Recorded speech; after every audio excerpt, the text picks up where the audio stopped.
আসসালামু আলাইকুম। সো আজকের ভিডিওতে আমরা খুব আনকমন একটা প্রবলেম সলভ করতে যাচ্ছি। এটা হচ্ছে আমাদের আইআইটি 1986 আর বুয়েট 2018 এসেছে।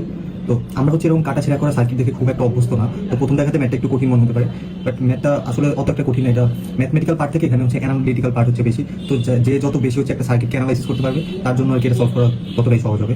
তো কোয়েশ্চেনটা যদি পড়ি, সার্কিটের অংশটুকু সাম্যাবস্থায় আছে। তো প্রথম লাইন থেকে বুঝতে পারতেছি এটা কিন্তু আমাদের একটা কমপ্লিট সার্কিট না, এটা একটা সার্কিটের পার্ট। এর মানে এই পার্টগুলো থেকেও সার্কিটের আরও অন্য অংশ আছে বা এখান থেকে আছে, এখানে আরও পার্ট থাকতে পারে। তো এটা জাস্ট আমাদেরকে একটা পার্ট কেটে আমাদেরকে এখানে দিচ্ছে, ঠিক আছে। আর সাম্যাবস্থায় আছে মানে বোঝাচ্ছে আমাদের এই যে মাঝখানে ক্যাপাসিটরটা এটা চার্জ অবস্থায় আছে আর কি। আর তারপর হচ্ছে রোধগুলোর মধ্য দিয়ে ডিসি কারেন্ট প্রবাহিত হচ্ছে, ধারকে সঞ্চিত শক্তি নির্ণয় করো। এর মানে এই ক্যাপাসিটরের মধ্যে কি পরিমাণ শক্তি জমা হবে সেটা আমাদের নির্ণয় করতে হবে।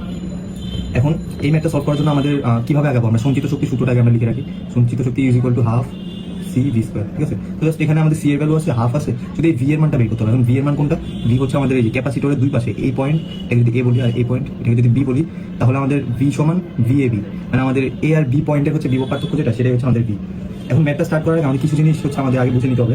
যেমন একটা ডিসি সার্কিটে আমাদের যদি একটা ব্যাটারির সাথে যদি আমাদের একটা ক্যাপাসিটর যদি কানেক্ট করা থাকে, এই ব্যাটারি এটা প্লাস এটা মাইনাস, তো হয় কি এই ব্যাটারি থেকে হচ্ছে চার্জগুলো ক্যাপাসিটরে জমা হতে থাকে, প্লাস প্লাস এই পাশে মাইনাস মাইনাস। তো জমা হতে হতে যখন এটা ফুলি চার্জ হয়ে যায়, তখন হচ্ছে আমাদের এই সার্কিটটাই একটা ওপেন সার্কিট হয়ে যায়, মানে ব্যাটারি এখানে একটা ওপেন সার্কিট হয়ে যায়।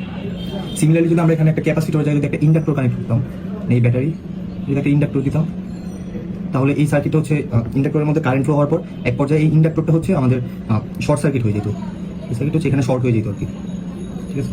তো এই জিনিসটা আমাদের মাথায় রাখতে হবে, এটাকে মাথায় রেখে আমরা পরবর্তী স্টেপে যাবো, ঠিক আছে। তো এই জিনিসটা হচ্ছে আমি কপি করে নিচ্ছি।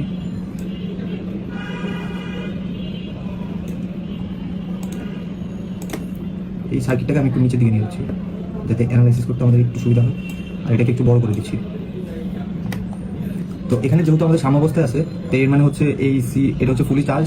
তো আমরা এটাকে হচ্ছে মুছে এটাকে শর্ট করে দিব এখানে, ঠিক আছে। তো এই সার্কিটটাকে আমরা এখানে শর্ট করে দিচ্ছি। তো এবার হচ্ছে আমরা এখানে শর্ট সার্কিট করে দিচ্ছি। এবার এ পয়েন্ট আর বি পয়েন্ট, এই দুইটা পয়েন্টের ভোল্টেজটা আমরা মাপবো। তো এটা মাপার জন্য এখন আমাদের সার্কিট অ্যানালাইসিস করতে হবে, ঠিক আছে। সার্কিট অ্যানালাইসিসের জন্য আমরা প্রথমে দেখো এই সাইড আর এই সাইড যেহেতু দেওয়া নেই, তো বুঝতে পারতেছি যে এই ভোল্টেজগুলো আমাদের আসলে কোনো কাজ নাই, এগুলোকে আমরা তো ঝামেলায় আনতেছি না এখন আপাতত।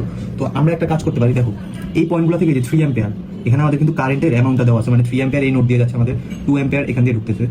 তো এইদিকে যেহেতু যাওয়ার রাস্তা নেই, তো কারেন্ট এখানে যাবে না। তো আমরা যদি কেসিএল যদি অ্যাপ্লাই করি, এই নোটে যদি আমরা কেসিএল অ্যাপ্লাই করি, তাহলে দেখো 2 অ্যাম্পিয়ার আর 3 অ্যাম্পিয়ার এই দুটো মিলে এখান থেকে আমাদের 5 অ্যাম্পিয়ার হচ্ছে ফ্লো হবে, ঠিক আছে।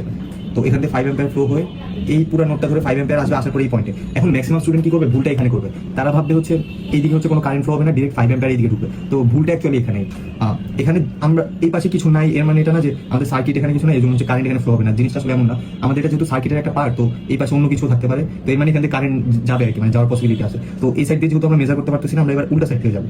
উল্টা সাইড থেকে দেখি, আচ্ছা এখানে আগে লিখে রাখি যে 5 অ্যাম্পিয়ার, 5 অ্যাম্পিয়ার আসলো এই নোট দিয়ে। এখন এই সাইড থেকে দেখি, এই সাইডে আমাদের কিছু ডেটা দেওয়া আছে, যেমন এই যে 1 অ্যাম্পিয়ার এখান দিয়ে ঢুকতেছে, আবার 2 অ্যাম্পিয়ার এই সাইড দিয়ে বের হইতেছে, তাই না। এখন যদি আমরা এই বি নোটে যদি আমরা কেসিএল অ্যাপ্লাই করি, তাহলে দেখো তো 2 অ্যাম্পিয়ার বের হচ্ছে, 1 অ্যাম্পিয়ার ঢুকতেছে, মানে এই নোট দিয়ে আমাদের 1 অ্যাম্পিয়ার আসা দরকার। এই 1 আর এই 1 মিলে 2 অ্যাম্পিয়ার বের হইতেছে, তাই না। তো এর মানে বুঝতে পারতেছি 5 অ্যাম্পিয়ার থেকে এখানে জাস্ট 1 অ্যাম্পিয়ার গেছে, আর বাকি 4 অ্যাম্পিয়ার এখানে আমাদের বাকি সার্কিটের যে এলিমেন্টও দিয়েছে, এটা আমাদের তেমন একটা মাথা ব্যথা নেই। আমরা জাস্ট আপাতত এই 1 অ্যাম্পিয়ারকে কনসিডার করতেছি। তো এখন আমাদের প্রত্যেকটা নোডে আমাদের কারেন্ট মোটামুটি বের করা শেষ। এবার আমরা সিম্পলি এ আর বি পয়েন্টের মধ্যে ভোল্টেজ ডিফারেন্সটা বের করবো। তো V A B equal to, দেখো এই পয়েন্ট থেকে আমরা স্টার্ট করবো।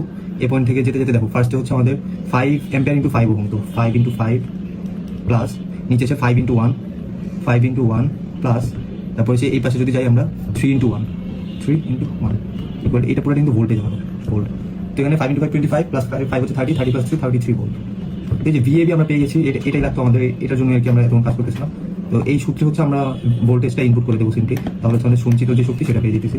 তো সঞ্চিত শক্তি is equal to half C V A B square equal to half. C এর ভ্যালু দেওয়া ছিল আমাদের, ক্যাপাসিটেন্স দেওয়া ছিল 4 মাইক্রোফ্যারাডে, ওকে। হাফ ইন্টু 4 মাইক্রো মানে হচ্ছে 10⁻6 ইন্টু ভিএবি স্কোয়ার মানে হচ্ছে 33 স্কোয়ার, এটা জুল হবে আমাদের, ওকে। তো এইটা যদি আমরা অ্যান্সারটা বের করি, half into 4 into 10⁻6 33 square, plus হচ্ছে 2.178 ইন্টু 10⁻3 জুল, ঠিক আছে। তো এটাই অ্যান্সার। ম্যাথটা আসলে খুব একটা কঠিন ছিল তা বলবো না আমি, বাট একটু কনসেপ্টুয়াল ছিল। আমরা যদি আগে থেকে জানা থাকে যে এই ক্যাপাসিটরটা হচ্ছে শর্ট সার্কিট হয়ে যায়, আর সরি ক্যাপাসিটর হচ্ছে আমাদের ওপেন সার্কিট হয়, আর ইন্ডাক্টর শর্ট সার্কিট হয়, এই এতটুকু কনসেপ্ট যদি আগে থেকে জানা থাকে, তাহলে ম্যাথটা মোটামুটি টাইমের মধ্যেই শেষ করার মতো একটা ম্যাথ ছিল। তো আজকে এই পর্যন্তই, দেখা হবে পরবর্তী কোনো ভিডিওতে। ধন্যবাদ।